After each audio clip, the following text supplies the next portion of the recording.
itong tinaguri ang summer capital of the Philippines. Paborito itong bakasyonan dahil sa katangi-tangi nitong malamig na panahon. Dahil sa dagsa ang mga bakasyonista dito kapag tag-init at holidays, tila mga kabuting nagsulputa ng mga hotel, restaurants at iba pang establishmento sa lugar. May mga reklamo na kapag naglalakad sa Session Road ay di na malanghap ang amoy ng mga pine trees dahil panay usok na lamang daw ng mga sasakyan ang naaamoy. Pero dito sa Camp John Hay ay langhap na langhap pa ang mabagong simoy ng pine trees. 30% ng buong forest cover ng buong Baguio City ay nandito sa loob ng Camp John Hay. 11% lang kami ng total land area ng buong city. So, ang ginagawa namin as stewards of the forest, syempre nagagawa kami ng tree inventory, sinisigurado namin na lahat ng puno dito ay healthy yung condition at inaalagaan din namin yung kung ano yung kalagayan nila. Ayon sa Chief Operating Officer ng John Hay Management Corporation na si Attorney Michelle Niebres, bagamat masusi ang development ng kampo, ay tinitiyak nilang hindi naapektuhan nito ang mga pine trees sa lugar. Makikita mo kung umikot kayo dito sa camp na we are trying to develop around the forest area. So, you can see that as much as possible, ayaw namin magputol ng puno. Ginagawa namin na lahat ng activities namin, lahat ng pag-develop namin, lahat yon around the trees nangyayari. And we preserve the integrity of the forest and the watershed here at the Camp John Hay. Ecotourism din ang kanilang isinusulong dito upang hindi maisantabi ang pagpreserba at pagmintina ng forest watershed sa kabila ng dumaraming bilang ng mga turista sa lugar. Actually, maraming mga ecotourism activities na pwedeng gawin dito. No?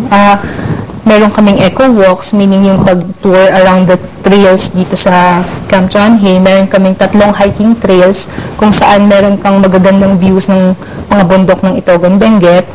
Tapos meron din kaming yung mga eco talks kung saan nagtuturo kami ng mga tamang environmental practices sa mga tao, sa mga estudyante. Tapos meron din kaming mga eco tours basically, no? So we do that with the students, with just everyday tourists who are interested in learning more about environmental management. Sa ngayon ay may 109 locators ang Special John Hay Economic Zone na nakapagbibigay ng trabaho sa mahigit 3,000 Pilipino mula sa mga kalapit na lalawigan. Makasaysayan din ang lugar na ito kung kaya't ang kanilang mga aktibidades ay nakatuon sa pagpreserba at pagpapamahagi sa mga turista ng mahalagang pinagdaanan ng kampo. Ganito na ito.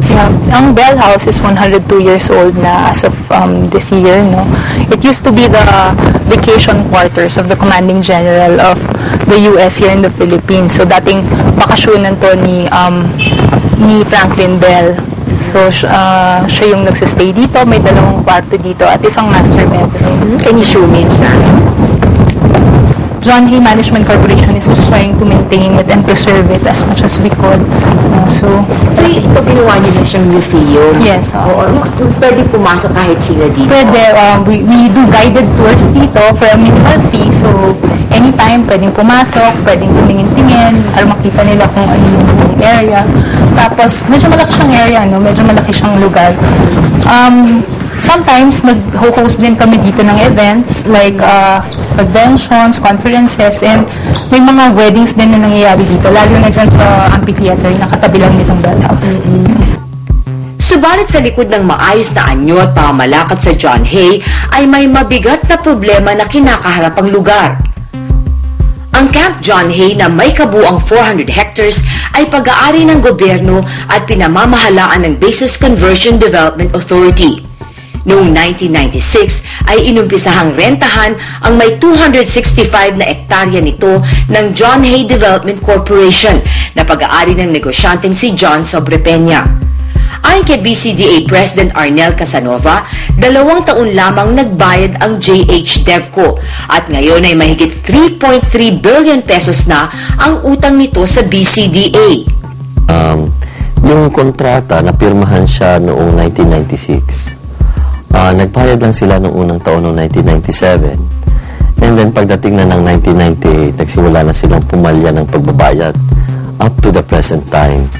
So, nakatatlong restructuring actually yung kontrata na yan.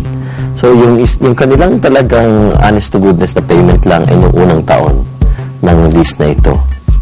Ilang kaso na rin daw ang isinampa ng BCDA laban sa grupo ni Sobrepeña. Humingi muna sila ng palugit sa gobyerno para magbayad ng renta.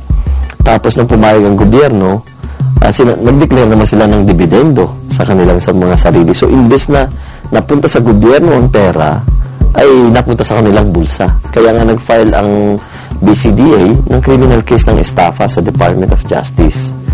So, ito rin yung isa pa rin na kung saan ngayon ay sila may kaso na talaga. At piansado si Mr. Sobrepeña at kanyang mga kasamahan, yung malversation na case. May mga binayad sila doon sa mga restructuring agreement, may mga binayad silang manor units sa BCDA.